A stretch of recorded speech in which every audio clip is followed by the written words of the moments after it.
नमस्कार, कश्मीरी पंडित कल्चर में मैं उज्जवल हांडू आपका स्वागत करती हूँ।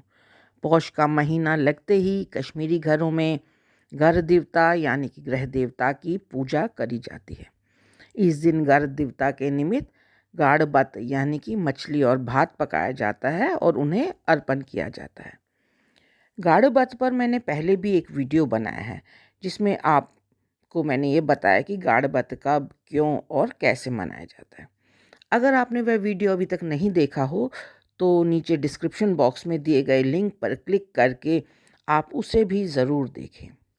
आज के वीडियो में घर देवता से जुड़े हुए कई प्रश्नों पर प्रकाश डालेंगे और ये भी जानेंगे कि घर देवता कौन है, इन्हें हम गणपत क्यों अर्पण करते हैं और ऐसा क्यों माना जाता है कि घर देवता के लिए खाना रखने के बाद पीछे मुड़कर बिल्कुल नहीं देखना चाहिए। तो चलिए सबसे पहले जानते हैं घर देवता कौन है, उनके बारे में कुछ जानकारी।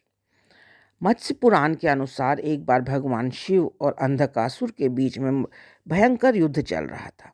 तभी भगवान शिव के ललाट से पसीने की एक बूंद धरती पर गिर पड़ी, जिससे कि एक विशाल आकृति वाला एक दिव्य पुरुष प्रकट हो गया। प्रकट होते ही वह भूख से व्याकुल हो गया और उसने अंधकासुर के सभी गणों को खा लिया।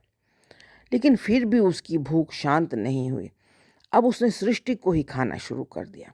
यह देखकर देवता भयभीत हो गए। फिर भगवान शिव के कहने पर 45 देवताओं ने एक साथ मिलकर उसे अपने वश में किया और धीरे धीरे शांत किया। भगवान शिव ने उसे वास्तुस्पति यानी वास्तु या जमीन का स्वामी इसके रूप में पृथ्वी के अंदर ही प्रतिष्ठित किया और ये भी वरदान दिया कि पृथ्वी पर मनुष्य जब भी कभी कोई निर्माण कार्य करेंगे तो सबसे पहले तुम्हारी पूजा करेंगे। यही वास्तुस्पति प्रत्येक घर के संरक्षक देवता होते हैं और इन्हें ही हम घर देवता कहते हैं। तो घर देवता के प्रकट होने की इस कथा से हमें पता चला कि घर देवता शिव जी के पसीने की बूंद से प्रकट हुए हैं, यानी कि यह भगवान शिव का अंश है। इस कारण हमें इनकी पूजा में बहुत ही शुद्धता बरतनी चाहिए। कश्मीरी पंडित भी प्रतिवर्ष घर देवता की ये पूजा जो है पौष मास के कृष्ण पक्ष में मंगलवार या शनिवार को करते हैं।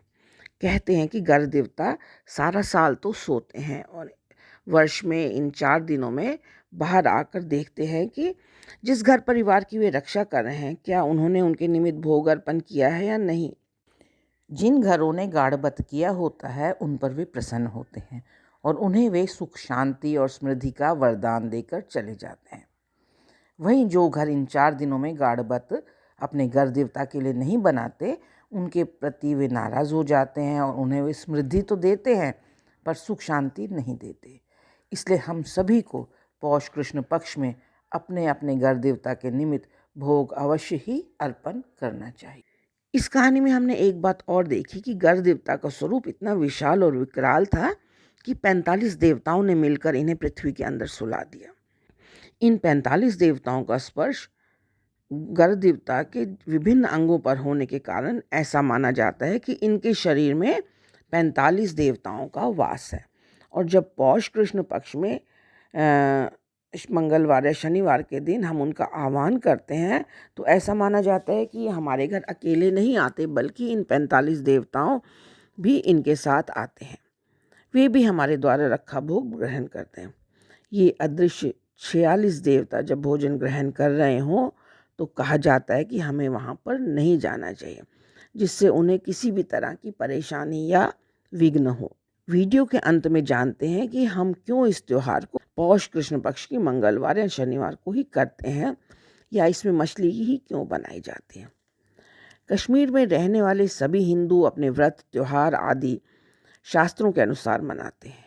ऐसा ही एक शास्त्र है जिसका नाम है रुद्रयामल तंत्र, जो कि भगवान शिव और माता पार्वती के बीच संवादों के रूप में है। इसी में गाढ़बत को पौष कृष्ण पक्ष की मंगलवार या शनिवार को मनाए जाने की और मछली अथवा खीर पकाने के उल्लेख मिलता है।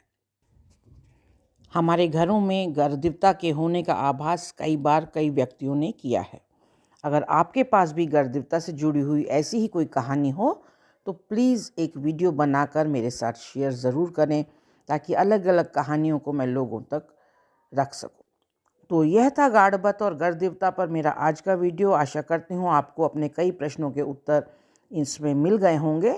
यदि आपको मेरा ये वीडियो पसंद आया हो तो प्लीज़ लाइक, शेयर और कमेंट करना ना भूलें।